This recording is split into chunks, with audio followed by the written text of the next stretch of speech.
This is Optimal Living Daily, episode 2556. What disguises do you wear? By James Altucher of jamesaltucher.com. And I'm Justin Malik, your personal narrator.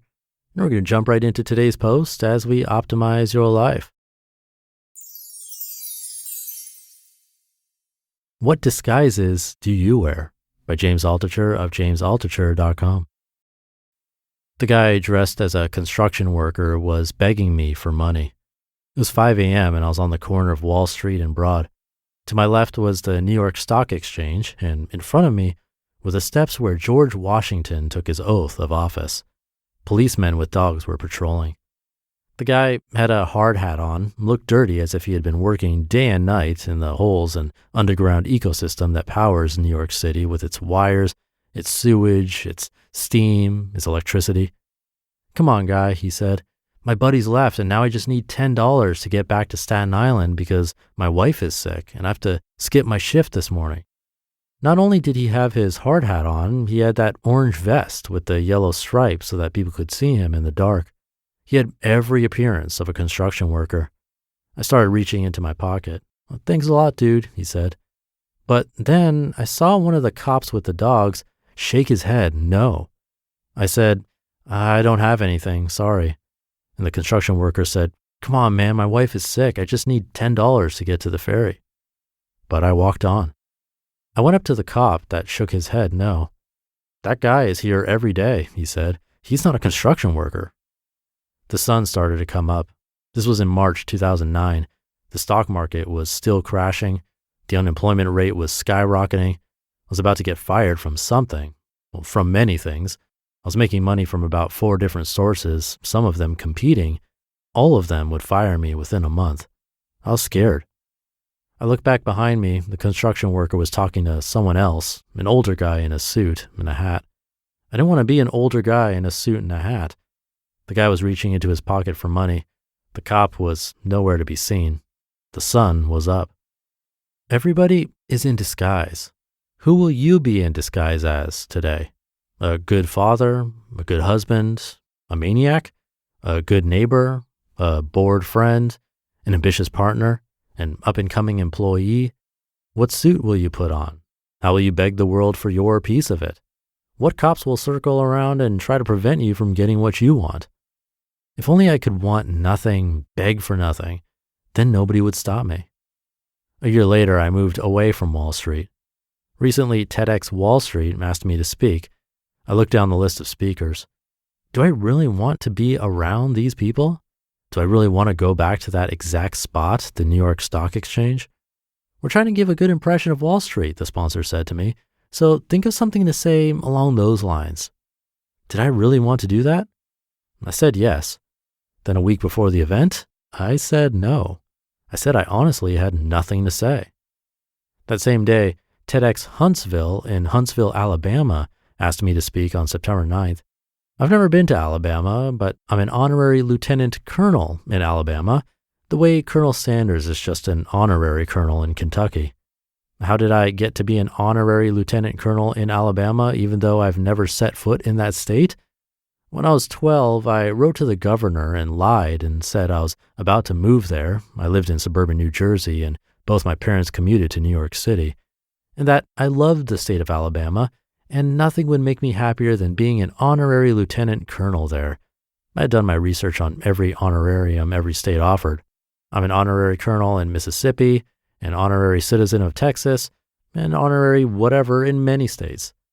So I went into disguise, and I begged and got what I wanted.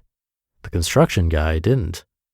TEDx Wall Street didn't get what they wanted, but I said yes to TEDx Huntsville, even though it's 1,000 miles away. I don't want to wear disguises anymore. If I don't have anything to say, I won't say it. I'm not going to sell anything anymore but the truth. I'm not going to spend money on things that were disguised as things they aren't. Is Coke the real thing, for instance? I'm not going to be friends with people wearing disguises. I'm not going to live in a place that's just a disguise to hide some insecurity. I'm not going to be angry at people struggling with their own disguises. And what are my disguises today? Angry thoughts from events that took place years ago? Thoughts of, I could have done X, Y, or Z in the distant past? worries of the future, reactions to what people say about me, feelings like I have to respond to just this one comment. I think back to all the disguises I've worn. I've been a master of disguise, hiding big lies, small lies, white lies, black lies. All of our misery comes from wanting at all costs to remain Tom, Dick, and Jane, normal. Our molecules, our atoms, want to burst out, but we squeeze them tight inside with our mental constipation.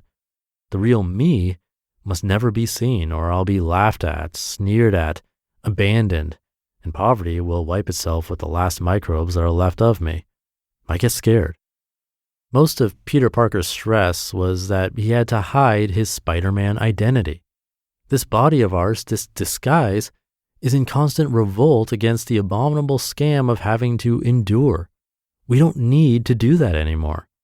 When you take the disguises off, the superficial feelings of failure, of anger, of sadness that society has programmed into us, when you just peel the past off and refuse to worry about the future, you become the superhero you were meant to be. The first person you then save is yourself.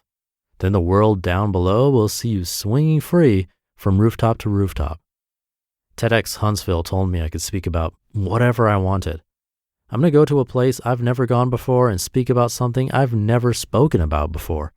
And if every day I keep shedding my disguises, a practice my mind will try and refuse to give me the courage to do, maybe I can say something I'll be proud of. You just listened to the post titled, "What Disguises Do You Wear?" by James Altucher of jamesaltucher.com. Thank you to James. We might not feel exactly the same that we're wearing these elaborate disguises with big lies and deceit, but he mentioned the other side of it, that maybe our disguises today could even be things like thoughts of what could have been, what we could have done, even worries of the future, random feelings and reactions. So it might not just be the deeper stuff, but we can apply this to other areas of our lives as well.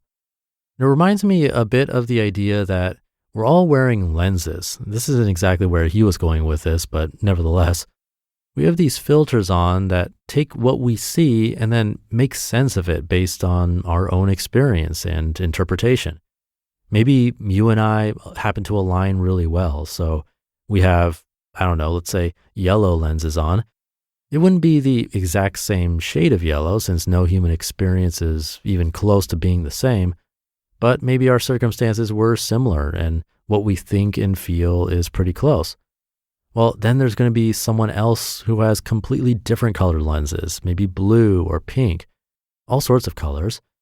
And in order to understand others better and then be more compassionate, I think, we can work to not necessarily change our lenses, because that might be impossible, but maybe temporarily add some on, or as best as we can, try to remove our own, again, temporarily.